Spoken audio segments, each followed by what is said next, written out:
On Sunday, August the 5th, 2012, Olympic history was made. 108 years after first appearing as an exhibition event at the 1904 Games in St. Louis, women's boxing made its competitive Olympic debut in London. The first female British boxer to take to the ring in front of her home crowd was lightweight Natasha Jonas. That's something that I've thought of since I was like 6.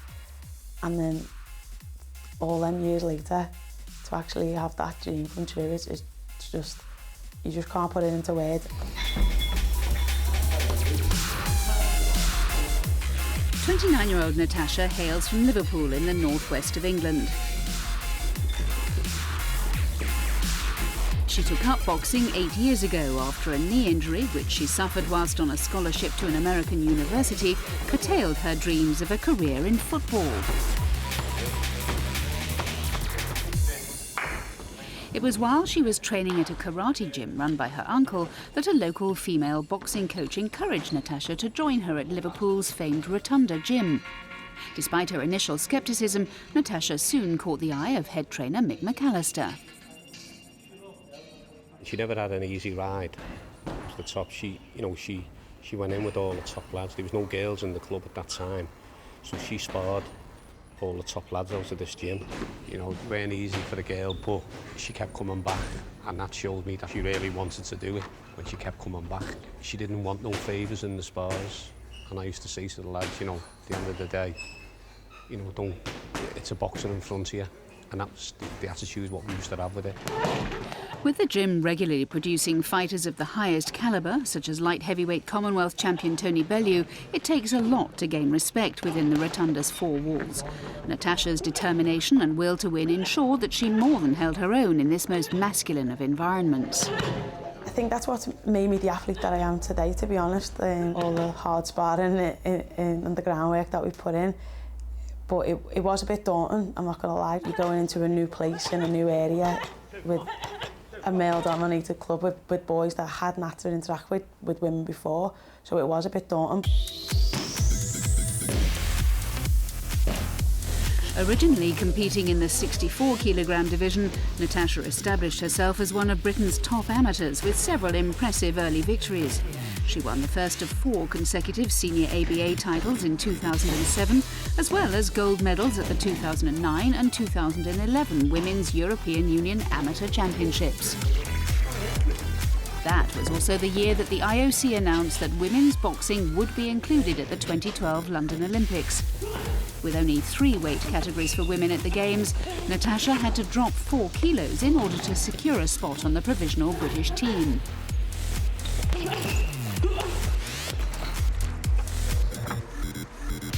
Desperate to make the final squad, she continued to excel in the lighter 60-kilo division, winning the Olympic test event in 2011.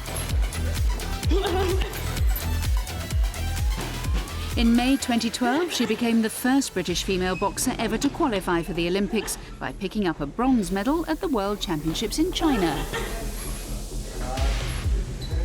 I think every amateur athlete wants to get to the Olympics. Before, women boxing didn't have that.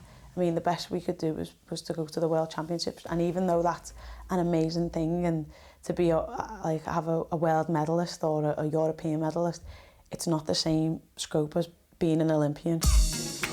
Be active and get out of it. And it's this one, and it's all the way. Despite not winning a medal in London, Natasha's likeable persona and media-friendly attitude saw her experience a surge in popularity post-Olympics. She's been putting her newfound fame to good use and is involved in community projects around the city of Liverpool. More than most Team GB athletes, she's taken to heart the 2012 Olympic motto, "Inspire a generation." I'm not trying to recruit boxers when I go to schools. I'm just saying, you know, sport, there's a lot of underlying abilities and things that sports can give you. So I'm just trying to say, you know, there's a sport out there for everyone. You might have to try a million to find the one for you, but there will be one that you'll find if you just stick at it. And, you know, in life, if you just believe in yourself and do your best, no one can ask for more than that. Fast as you can. Before last year's Olympics, there were just under 20,000 women in Britain boxing at least once a week. In the space of a year, that number has almost doubled to over 35,000. Natasha has been at the forefront of helping both young girls and boys gain a grounding in the sport by running sessions such as this one at the city's Firefit Centre. We've had a lot of girls inquiring, about it since, the publicity that Tasha's got. And we've got, as I say, we've got two now, and I know they've only walked through that door because of Tasha, because of what they've seen. Not just this gym, don't forget, there's gyms, the neighbourhoods, people that can't get to here, but them girls see it and them girls want to box, so each boxing club's now getting a good influx of women's boxing. When not competing, Natasha spends much of her week training with the GB boxing squad in Sheffield. As one of 6 siblings from a close-knit family, she can find the time away from home difficult. One person, however, who identifies with the sacrifices and demands required of elite athletes is Natasha's younger sister, Nikita, a footballer for both Everton ladies and England's under-19 side. We're both sports people, so I can confide in her in whether things are going wrong in my sport. Even though we're two different sports, you can relate the same emotions that will come out of the sport, and she'll help me through that. When are you going to use that spoon? And obviously she went to the Olympics, and that's what I want to do in 2016, so it's a great push and a great motivation to get there.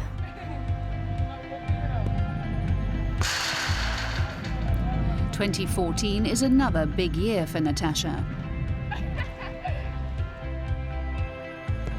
A medal at the Commonwealth Games in Glasgow is her main aim, alongside the European and World Amateur Championships.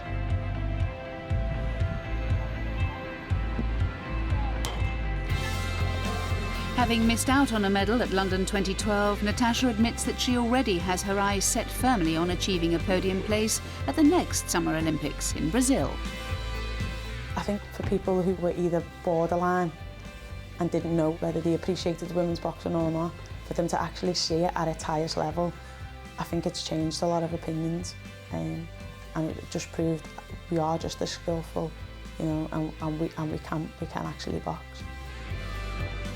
There's always going to be people that are stuck in the ways and just don't want to see women box, but at least now they can appreciate that, they deserve their right to be there. They train just as hard as the men, they work just as hard as the men, and they can box just as well as the men, so they deserve their place.